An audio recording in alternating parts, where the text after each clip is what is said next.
I'm Shannon, And I'm Holly. and this is a Girls Gone Curious podcast where we talk about things that make us curious. So grab your favorite drink, sit back and relax because your show is loading.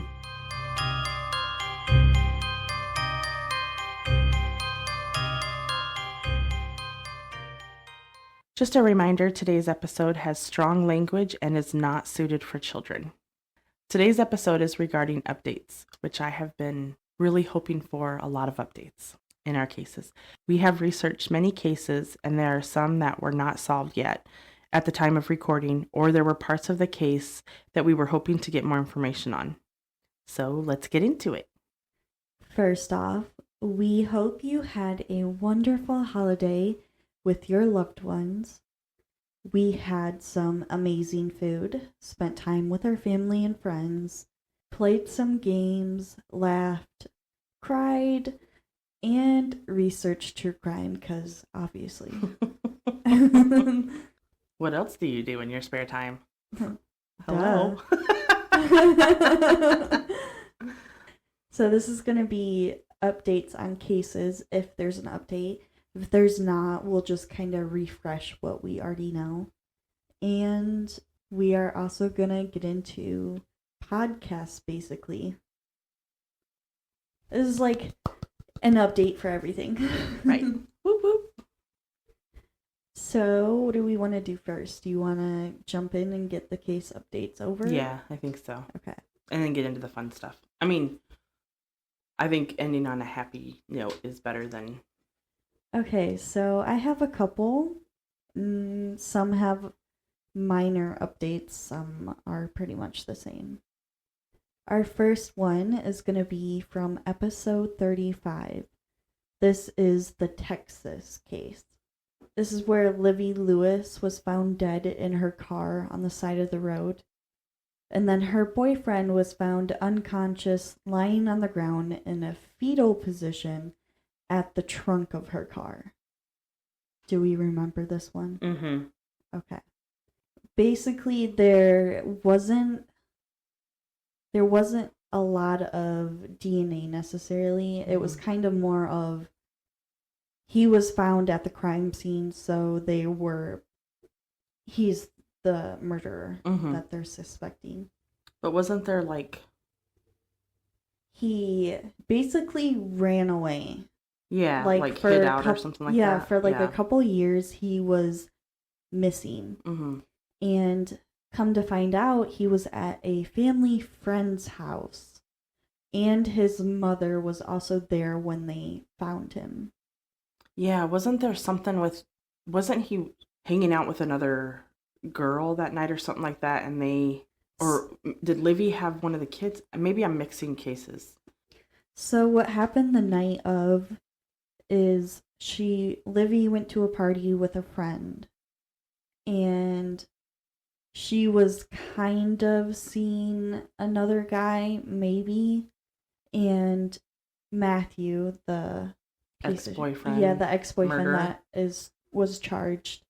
He came to the party and he heard that Livy was gonna stay at this guy's house and basically insinuating she was gonna sleep with him, and he got angry. And they got into a fight. But also Livy's friend was kind of involved. And Livy's friend was also the mother of Matthew's children that they had together. That's where I was getting Yeah, there was a lot of stuff going on in this case. Yeah. So are we kind of like refreshed a little bit? Yeah. But there was like a lot of questions whether or not the friend and Matthew's kid's mother had a part in it or not. Right. But it showed that she didn't get charged with anything. But he definitely was arrested. Yes, he was arrested and charged. And he is in jail or prison, I believe. Okay. And the update is his mother, Sydney Hogan. She was arrested for hindering apprehension or prosecution of a known felon, her son. and was released on a $20,000 bond. And her trial is still awaiting. It's not necessarily an update. I think this is just kind of like a refresh, and I think this is how I ended the case. So we are still looking out for the update on this. So that was case 1. Case number 2 that I'm going to get into does not have an update, but I do want to mention that we're still looking out for updates. This is actually episode 2, the Alaska case, where Butcher Baker, also known as Robert Hansen, killed multiple women in the 1970s to 80s. He claims he has 17 victims, but only 12 bodies were found. 11 were identified, and unfortunately, Agglutna Annie is still unknown, and no other bodies have been found. Didn't at one point he claims that, or his attorney claimed that his victims could actually be up into the 90s or something like that? 90s are more than what he said? Definitely more. I don't know if it's in the 90s, but it's definitely up more there. This was just 17 that were found on the map that he made that had X's. Gotcha. So they looked at all the X's on the map and they only found 12 bodies. Okay. Moving on to our next case. This also is not an update, but kind of a refresh. This is episode 30, the Pennsylvania case. This is where Alicia Owens poisoned her boyfriend's infant daughter that was 18 months old. I think we all remember this case because, I mean,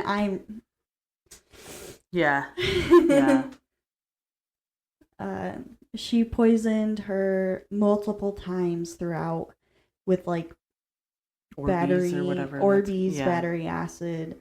She had a extensive search of basically how to poison an infant.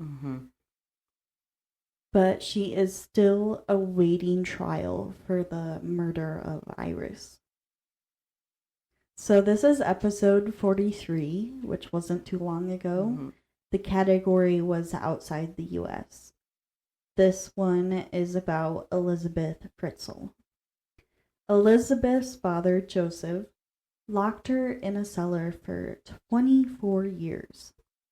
I think I remember this case. You remember this case. This one is forever going to be remembered. Yeah. But if you don't remember, it's basically, her father locked her in the cellar for 24 years and had made her birth 7 kids. And he took 3 of them upstairs to live with him and his wife and all of that. And 3 of them were stuck in the basement with Elizabeth. And the 7th, unfortunately, passed away. And when we're talking basement, we're talking very small room, like under 400 square feet. The pictures you can see online, we did not post any of the pictures, but there is one picture showing their living quarters, basically. Yeah. We didn't post any pictures of the faces, but we did post pictures of kind of like the living quarters. Yeah. And it's barely big enough, like they would have to walk sideways. There's no way it is just absolutely atrocious. It is horrible.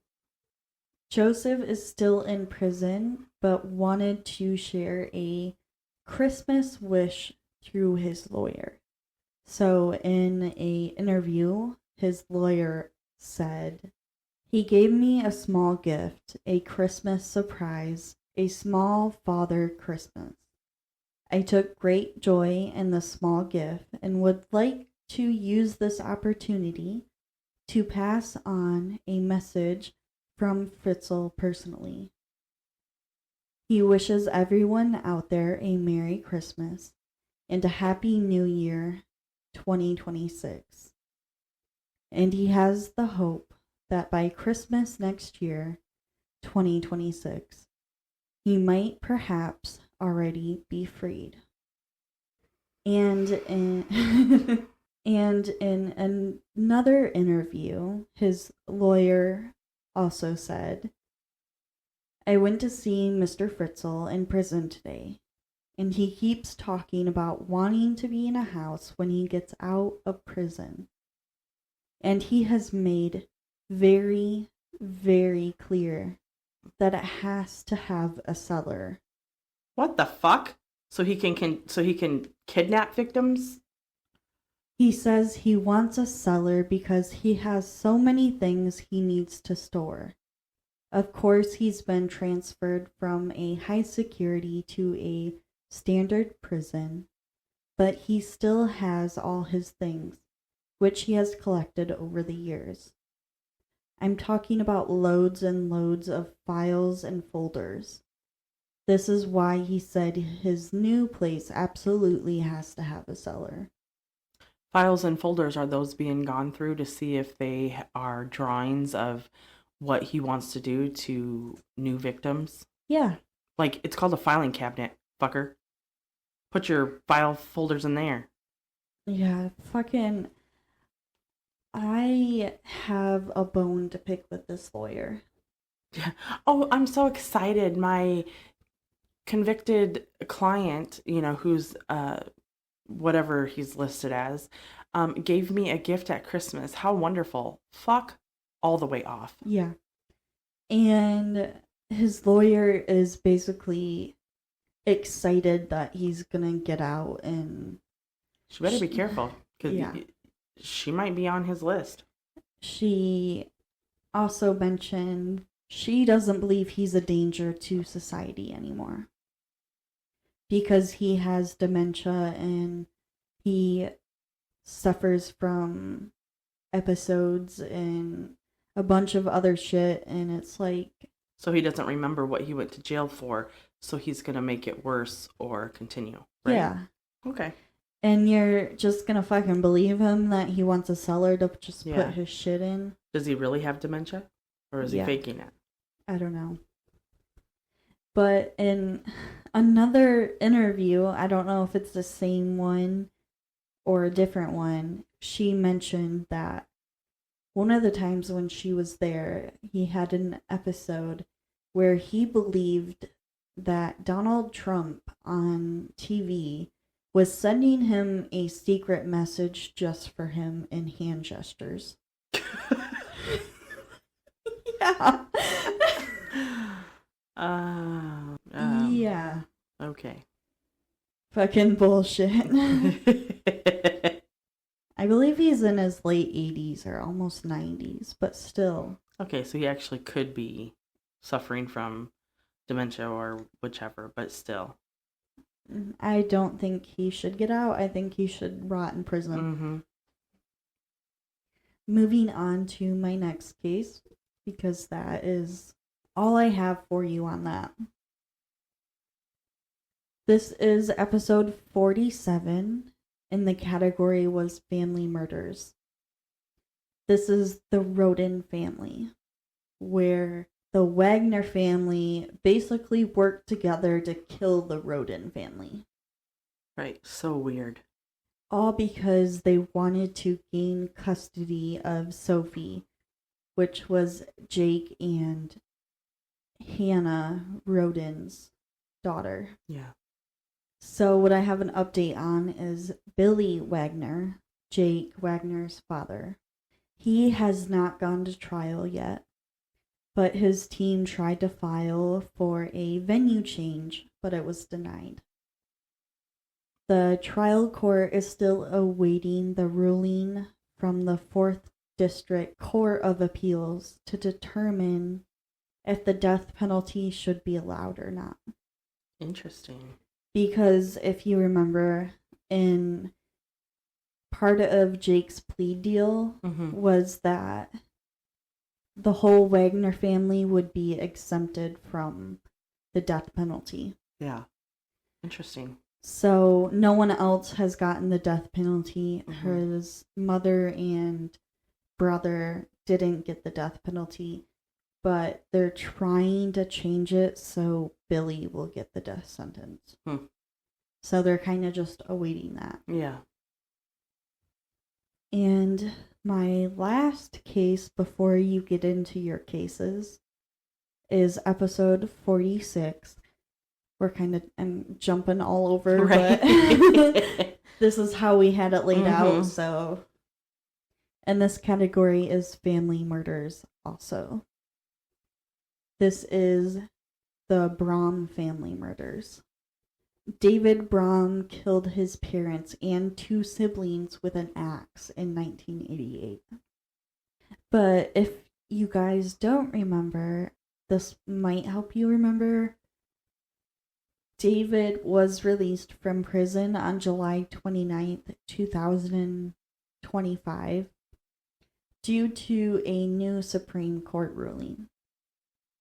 It was the ruling where anyone that was under the age of 18 when they were convicted to life without parole or the death sentence, after spending 15 years in jail, they could go before the parole board and possibly be released. And that's what he did. He is still currently on a work release program, but is scheduled to go before the parole board on January 27th, 2026, where he could possibly be free to do whatever the fuck he wants. So he murdered his family in 88 and is going to the parole board in 26. What is that? 40 something? Yeah. I don't know. I think it's bullshit. Oh, you serve. Okay, I need to calm down for a second. You serve at least 15 years, and it's fine. There's a possibility you can be released, even though you killed 4 people. We'll just give you 15 possibility of getting out after 15 years, which he's obviously served more than that, but still he took 4 people's lives, and that if he gets released basically means shit to Yeah. doesn't mean anything. Mm-hmm. And he's on a work release program. That just dawned on me too. Like, how the fuck is he doing that? Because of good behavior? Yeah, apparently he was a model prisoner, probably. I bet he was. So he can get out and Yeah. create another family and kill them. I am Well, floored. and not only like just killing your family, he brutally killed them with an axe. Yeah. Like hitting them Mm-hmm. multiple times over and over again. Even his youngest sibling was only like 8 years old. Yeah. Like, it's fucking ridiculous. So I'll have an update for you on that sometime after January. Right. But that was the last of my cases for updates. Okay. Not really having a lot of updates, but Yeah. kind of a refresh. Mm-hmm. Just so these cases are still on our minds. We're still looking into them to bring updates. Yeah, we're not just doing them and then shoving them right to the side. Yeah. We're still constantly looking for updates. So to start my updates, it is episode 40, state West Virginia, and this is Anita Price. Refresher, Anita went missing on May 30th, 1974. The last information found was that her children needed to stop the excavation where they believed her to be buried. And this was in 2017. The ground was too wet, too much runoff from the drywall factory, and honestly, just a lot of money. I cannot imagine the emotional toll this has taken on the family. Someone does know exactly what happened to her, though. And again, if you know anything, even if you think it is a small detail, please call the West Virginia State Police at the Moundsville station at 304-329-1101. That was in 2017. So from 2017 to when the excavation stopped to now, that's still a long period of time that nothing has been done. And it could have been because of the wishes of the family, but also, like we talked about before, investigators can still continue the investigation. In this case, wasn't it also the children went and visited a brother or Yeah. an uncle? Yeah, her brother, it was their uncle, and he fled like during that time. And he was, in some of the notes, it was mentioned that he went to Anita's apartment and took stuff. Yeah. And then he bailed. Why the hell did he do that? What the hell was he looking for? So that's kind of suspicious too. And they went to kind of ask him questions. And they said they did that, but they haven't come out with why or what was said. Yeah. Yeah. Next case is episode 26, State, New Mexico. This is the Vanishing Vacationers. This one is where they have been missing for over 90 years. This is the case of Albert and Tilly Haber and their longtime friends, George and Laura. Both couples lived in Illinois and decided to take a vacation and do a cross-country trip together. During their trip, they vanished somewhere in New Mexico.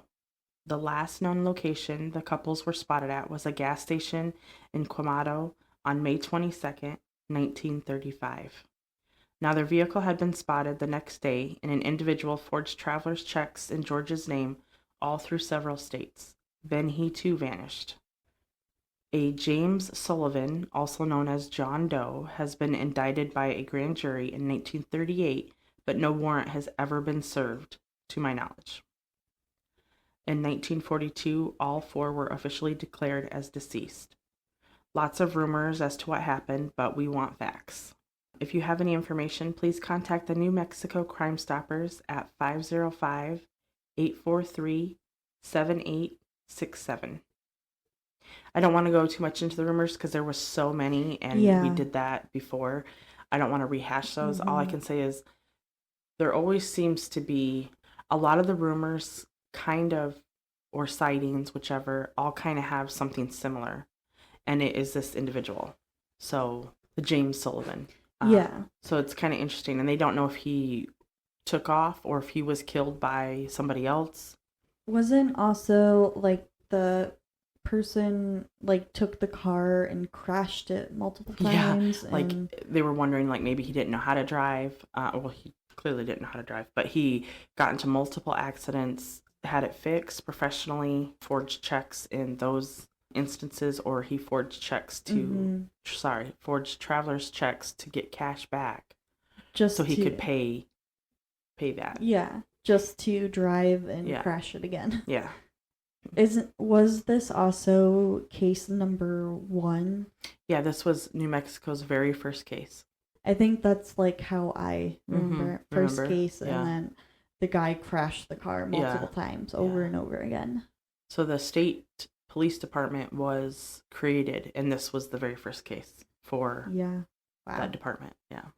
Case number 41 is Wisconsin, and this is Alicia Bromfield. Alicia worked at Home Depot and was continuously sexually harassed and endured psychological bullshit from her supervisor. Supervisor wanted her to be his girlfriend. She said no, but they could be friends. She was pregnant, and the supervisor was angry with her.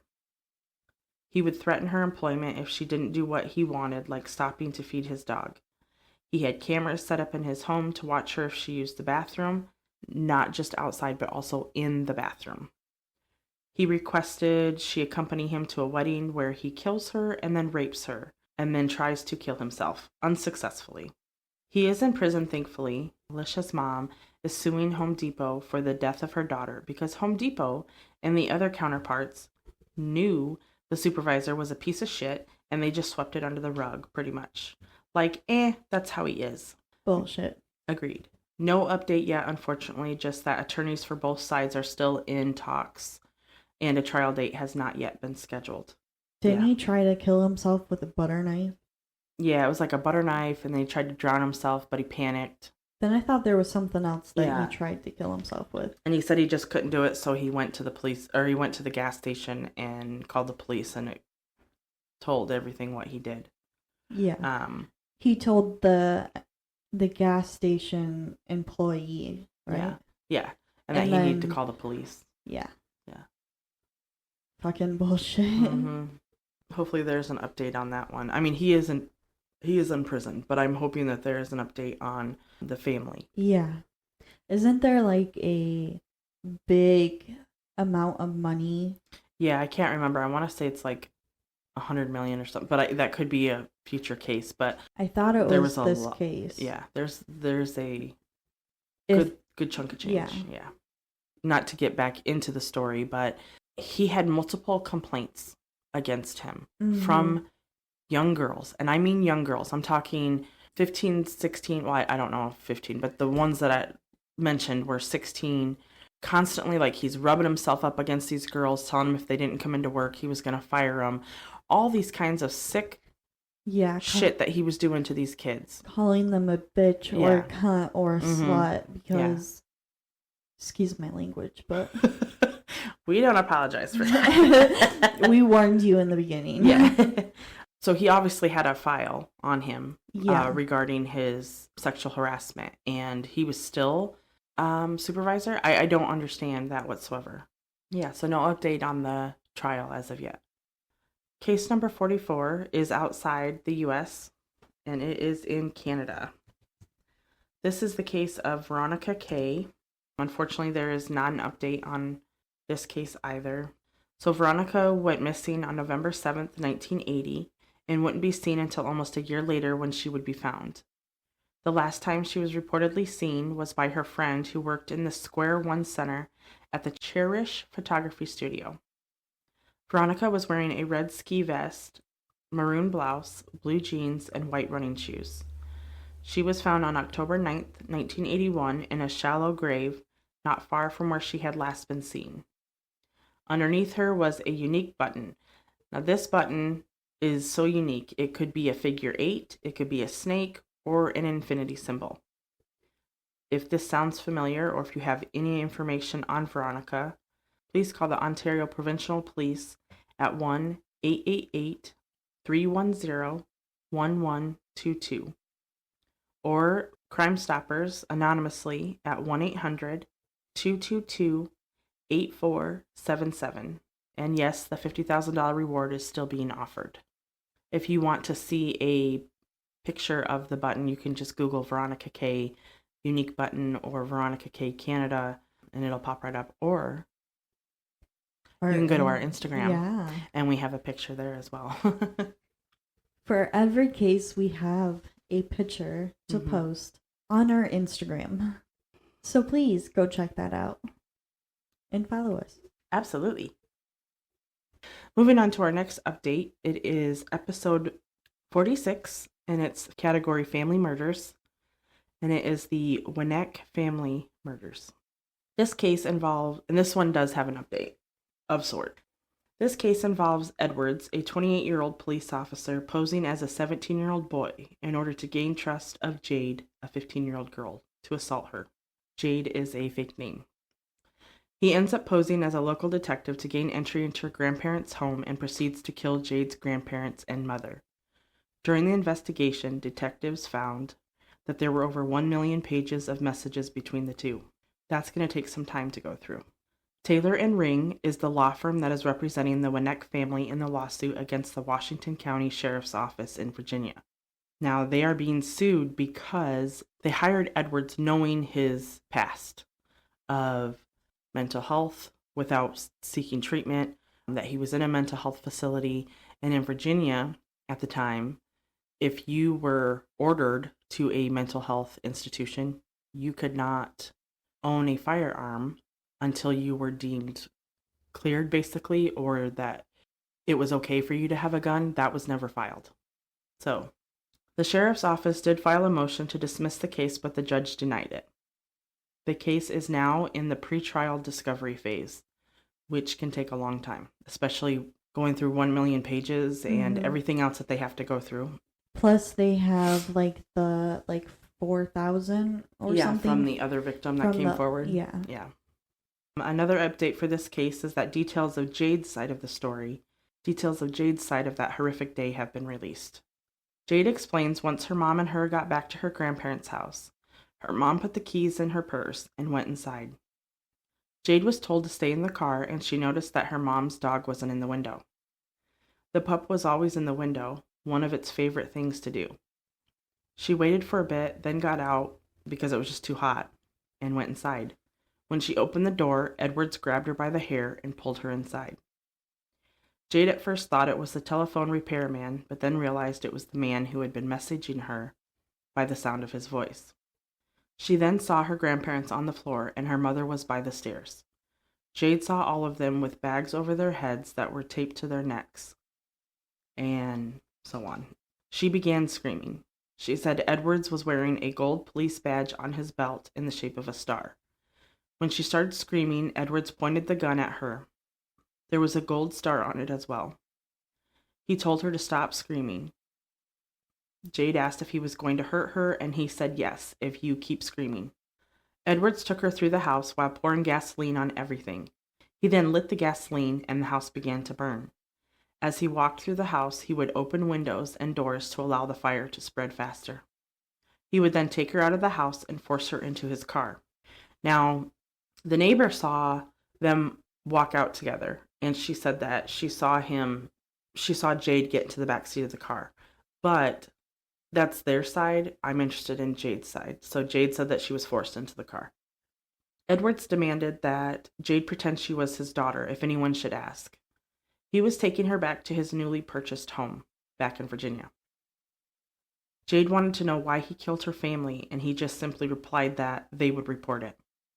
He at one point also stated that he was a police officer and agencies need to do better backgrounds because he lied throughout the entire hiring process. Shocker. Yeah. His hand was constantly on the gun. He also had the knife he used to stab her mom in sight. They stopped twice, and Edwards kept a firm grip on her hand the entire time. They weren't going to stop for food until they were out of California. But luckily for Jade, the police did catch up to Edwards. When they did catch up, though, Edwards began shooting his gun through the back window of the car, and it filled with smoke. The gas can splashed up and got gas on Jade. She believes that it seemed like the car got stuck by a bridge somehow, and the police were right there. At that point, Edwards told Jade to get out of the car, and he shot himself. So she was already out of the car running, and she heard gunshots going off. She believes that he shot him. Well, I don't know if that's what she believes. I don't know if that's what she was told. That's just part of her account of what happened. Like I said, with the original story, there was a lot of people who thought that he shot himself. Others believe that the police fired upon him because he was shooting at them. I believe he shot himself. I do too, because he didn't want to go to jail. Yeah. Well, and he had mental health and Yeah. a bunch of other shit going Yeah. on. No excuse, but... Right. That is our updates on all of our cases so far this year. Mm-hmm. So with that, our first season is complete. What are your feelings, thoughts? I don't know. I don't know how to feel. I am excited. But also sad a little bit. Yeah, a little sad because it's like our first season's over, but super Yeah. excited for like continuing. I am so proud of us for doing this. Like, it's just amazing to me. And for just starting in June, and it just, man, it took off as far Yeah. as like, Us getting shit done. Yeah. Well, also, we've been doing this for 6 months. Yeah, it's so crazy to me. Like, it doesn't seem like that long. I mean, It truthfully, it doesn't. doesn't. Like, there were times where I was like, man, when we did our biggest series, the 50 Cases, 50 States, it was like, man, this is going to take us a good amount of time. So this is awesome. And then it was like, we were already in the 40s. Yeah. And it was like, holy, like. I think what made it go faster is that we were doing 2 cases per episode, and we're still doing 2 episodes per week. Yeah. So that kind of like got them out there. Yeah, for sure. So from our first episode until now, what have we learned? Make sure you have more than one drink. Yeah. I mean, As I'm out of my drink right now. Same. I had coffee this morning, and then I just started drinking vanilla bean tea, Mm-hmm.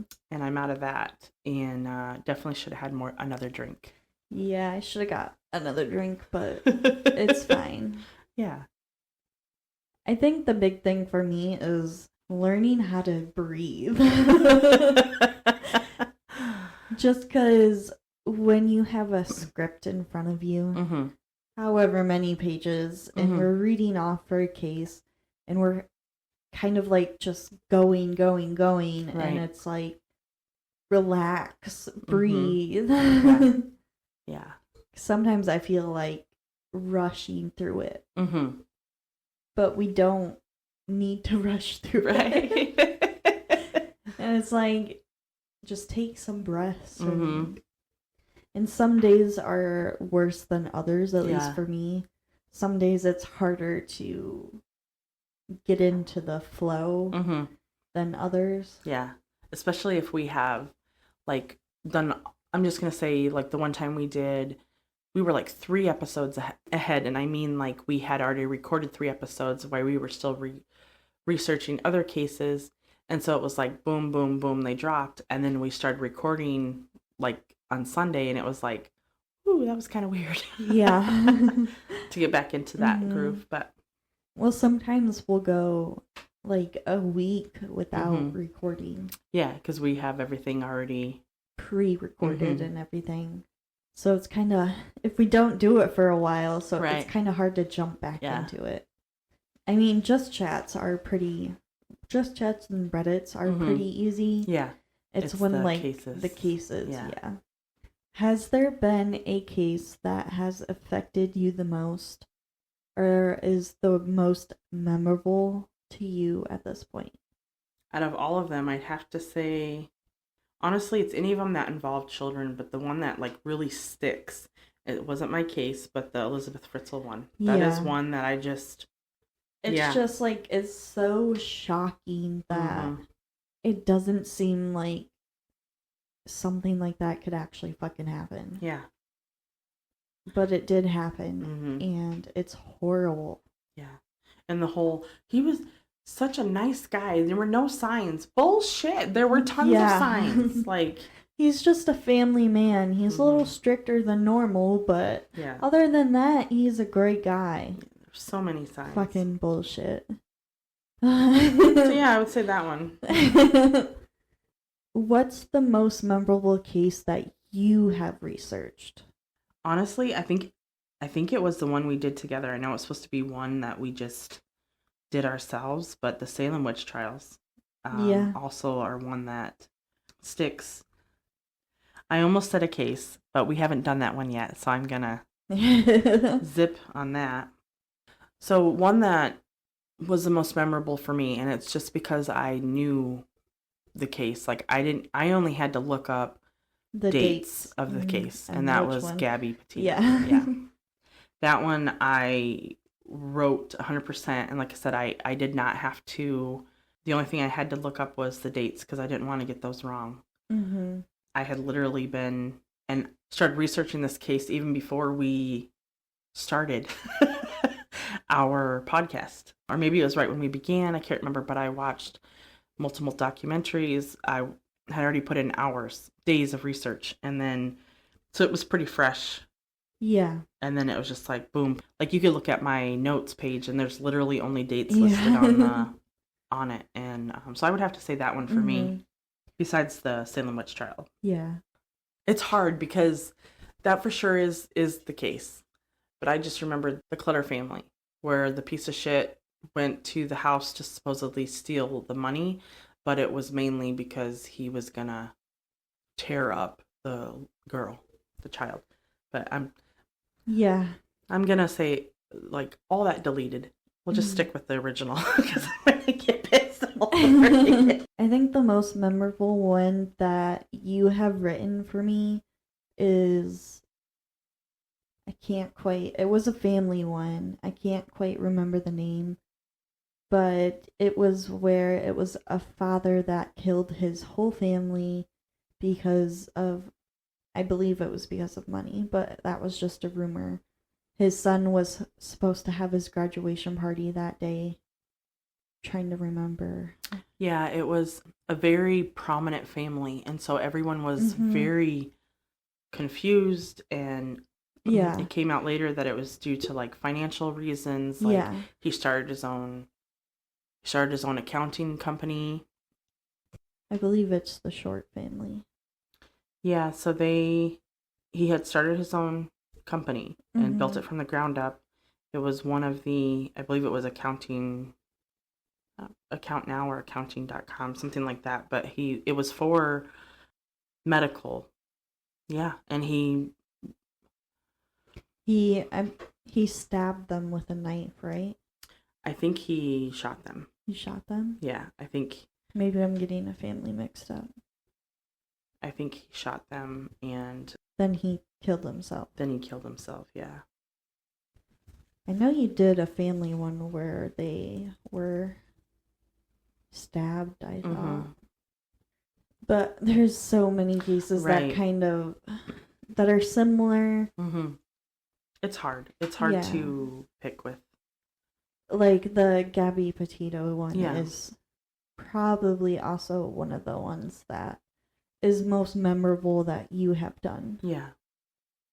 The most memorable that I have done, the Elizabeth Fritzl one. Yeah, I was going to say, hands down, that's the most memorable. And also... that you did for me.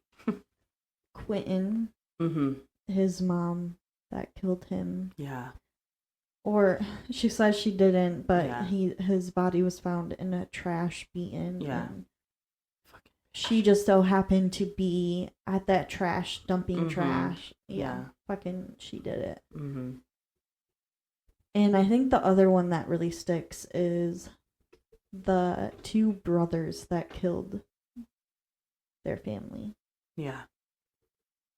And, like, even faked, like, they were one of the other brothers, like, oh, it's him, he's gone crazy, like, let me in, and then, so he lets them in and kills them. Yeah, the Beaver family.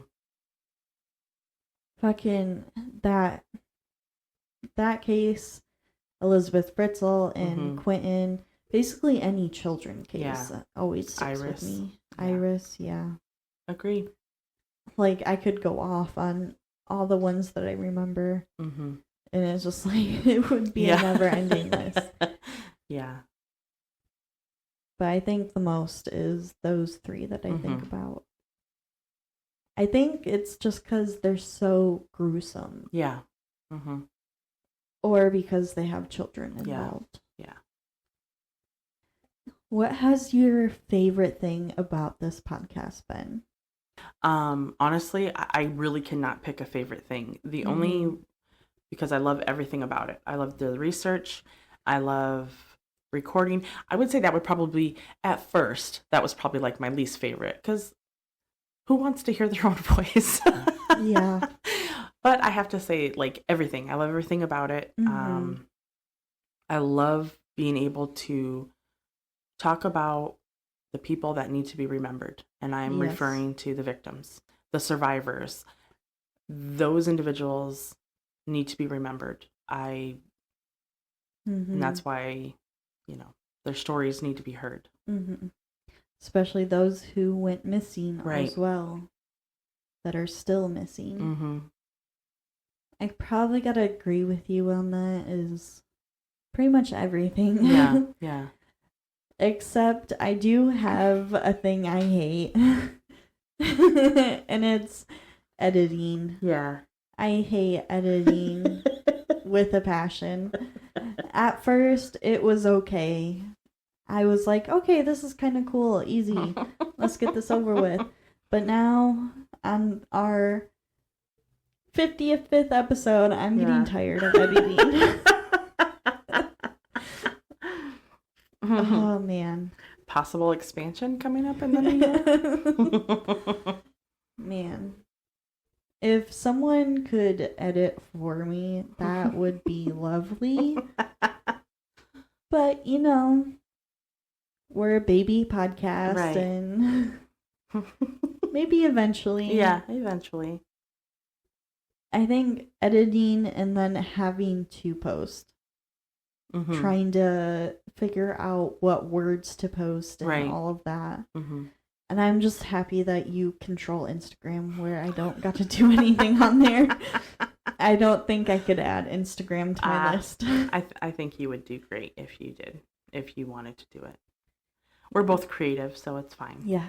You got Instagram and I got YouTube and Spotify. Right. But pretty much everything else Mm-hmm. I like doing. Yeah. I think the biggest part that I like is like actually getting it off the Mhm. chest. Yeah. Like we're writing it and it gets like so pent up Mhm. and it needs to come out. Yeah. Agree.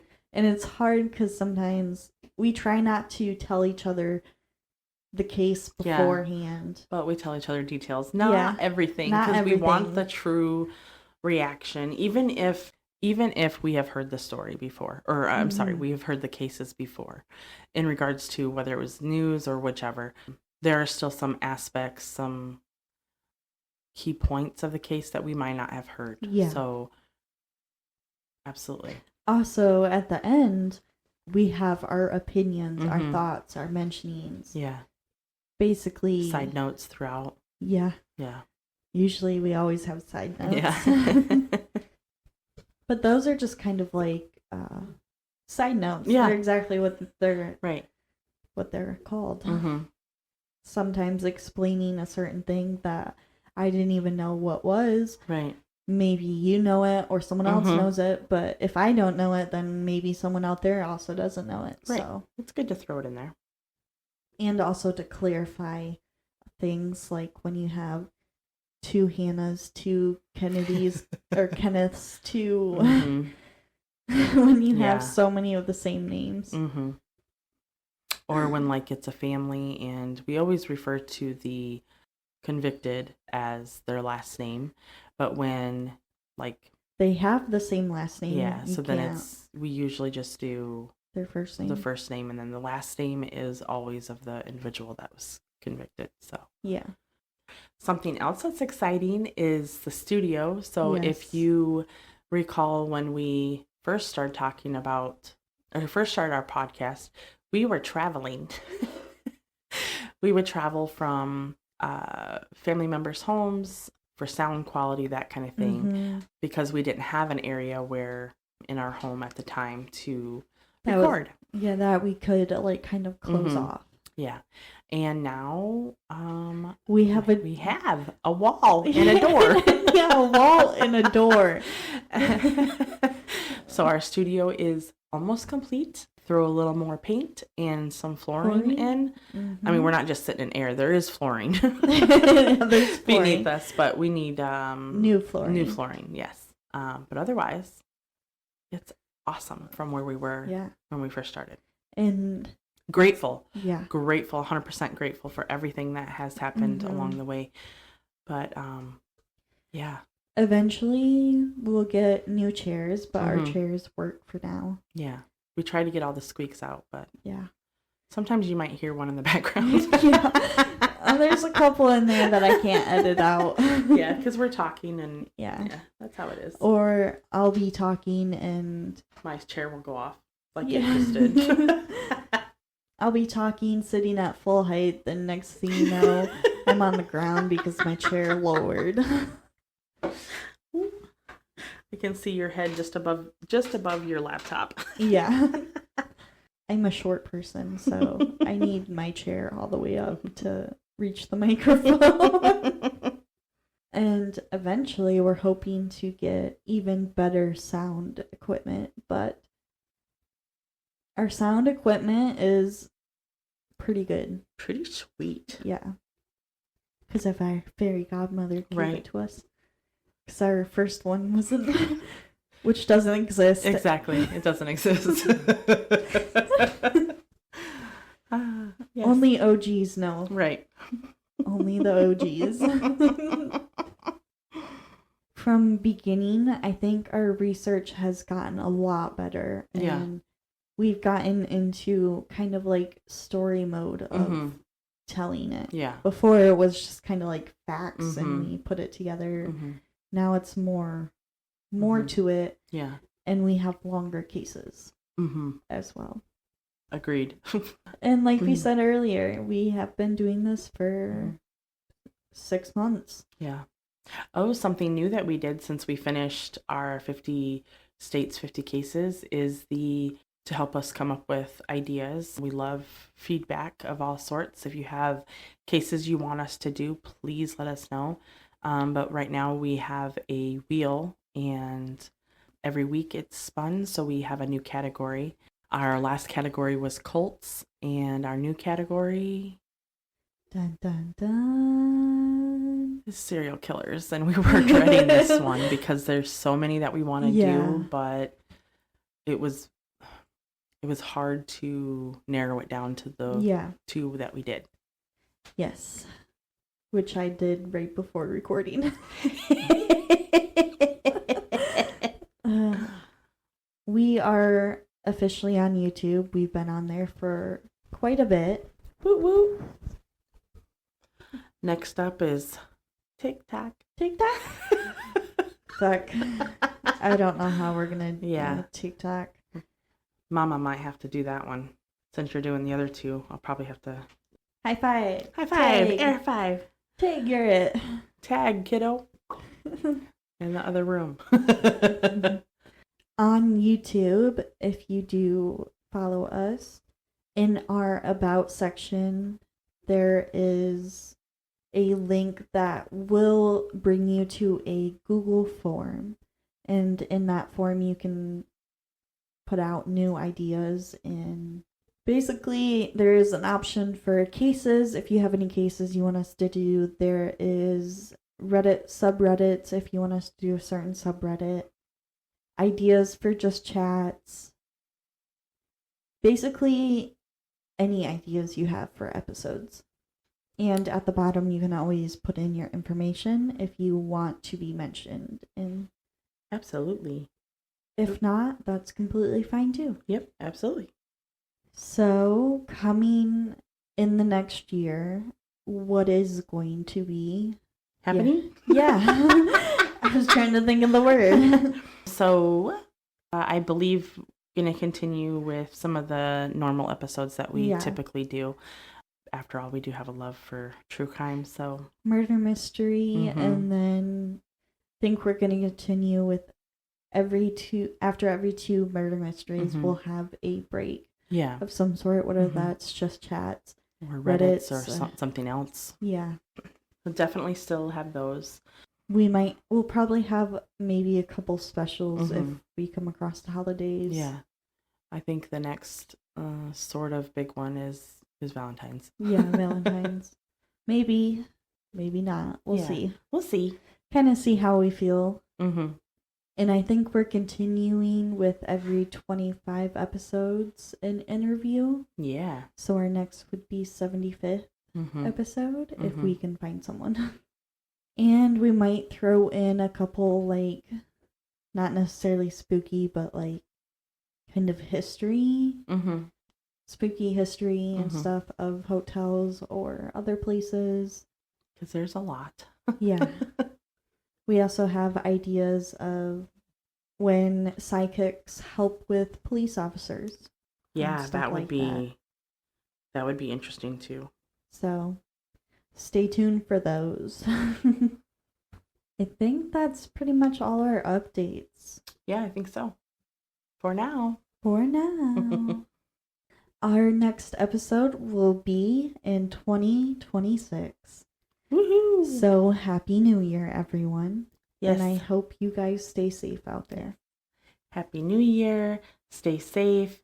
Don't drink and drive. Call an Uber. Call a Lyft. Call a friend. Walk. Call a family member. I don't know about walk, because... Well, true. Here you'd probably freeze, but stay safe. Yeah, there's strangers out there. Don't go home with a random person. Right. Anyways, with that is all we have for today. Thank you for listening. If you have any questions or comments, you can find us on Spotify, YouTube, and Instagram. at Girls Gone Curious Podcast. Until next time.